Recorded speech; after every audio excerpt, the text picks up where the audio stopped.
कराची में 15 घंटे गुजर जाने के बावजूद अहमद जिना रोड पर गुल प्लाजा में लगी आग बुझाई न जा सकी। वाक़े में फायर फाइटर समेत 6 अफराद जाँ बहक और 20 जख्मी हो गए। आग के बायस इमारत का तीसरा हिस्सा भी गिर गया और पिलर्स भी कमज़ोर हो गए हैं। आग बुझाने के लिए फोम भी इस्तेमाल किया जा रहा है। रेस्क्यू इदारों के साथ साथ नेवी, रेंजर्स और पुलिस भी इमदादी कार्रवाइयों में शरीक है। मज़ीद जानते हैं डॉन न्यूज़ के नुमाइंदे इमरान अहद खान से। इमरान, बताइए क्या सूरत हाल है?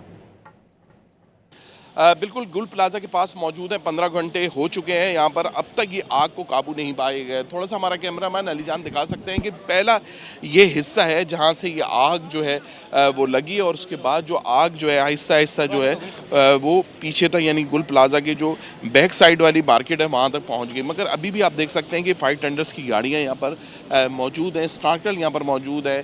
कोशिश की जा रही है किसी तरह भी इस आग को काबू पाया जाया जा सके। मगर यहाँ पर जो इस बिल्डिंग के 2 हिस्से हैं वो जब गिरे हैं और उसके बाद जो है फायर टेंडर्स की जो वर्कर, जो मुलाजमीन थे, वो जो काम कर रहे थे, उनको कुछ मुश्किलात का जो है वो सामना हुआ। मगर अब दोबारा जो है यहाँ पर काम शुरू हो चुका है। मगर रात को जो है वो आग इस हिस्से में लगी है और उसके बाद आहिस्ता आहिस्ता जो आग है वो पीछे तक पहुंच गई। आप थोड़ा सा हमारा कैमरा में पीछे वाला हिस्सा दिखा सके, ये आप देख सकते हैं फायर टेंडर्स की गाड़ियां भी मौजूद हैं और ये आग जो है वो आहिस्ता आहिस्ता रात गए तक मुकम्मल तौर पे पीछे वाला जो हिस्सा है गुल प्लाजा का वहां तक पहुंची है। अब कोशिश की जा रही है कि पिछले वाले हिस्से में जो आग पहुंची है उसको किसी तरह कंट्रोल किया जाए। यहाँ पर बड़ी तादाद में फायर टेंडर्स की गाड़ियाँ मौजूद हैं। शहर के मुख्तलिफ इलाकों में जहाँ जहाँ भी फायर टेंडर्स की गाड़ियाँ थी, तमाम गाड़ियों को जो है वो फौरी तौर पे यहाँ पर बुलाया गया है। यहाँ पर जो वज़ीर आला सिंध है उनकी जानिब से भी बयान आया, उनका भी यही कहना है कि ये जो जानी और माली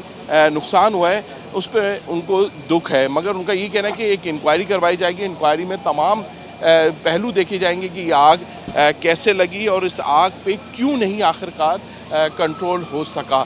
अभी भी आप देखें, थोड़ा सा हमारा कैमरा में दिखा सके कि फायर टेंडर्स की जो गाड़ियां हैं वो यहाँ पर मौजूद हैं, जबकि हाइडेंट से जो टैंकर होते हैं वाटर कॉर्पोरेशन के, उनकी जानिब से भी यहाँ पर पानी के लिए कोई कमी ना हो तो तमाम के तमाम यहाँ पर टैंकर्स को जो है वो वाटर कॉर्पोरेशन की जानिब से भी भेजा गया है। जबकि ये तो बिल्कुल सामने वाला हिस्सा है जो हम आपको दिखा रहे हैं। यहाँ पर आग लगी थी रात को, कोशिश की गई थी कि फौरी तौर पे इस आग को बुझाया जाए। मगर पिछला वाला जो हिस्सा है वो आप थोड़ा सा हमारा कैमरामैन दिखा सके, वहाँ भी आप देख सकते हैं फायर टेंडर्स की गाड़ियाँ मौजूद है। जबकि डिप्टी कमिश्नर का ऑफिस है वहाँ से फायर टेंडर कोशिश कर रही है कि सामने वाली जो इमारत है उस पर जो लगने वाली आग है उसको कंट्रोल किया जाए।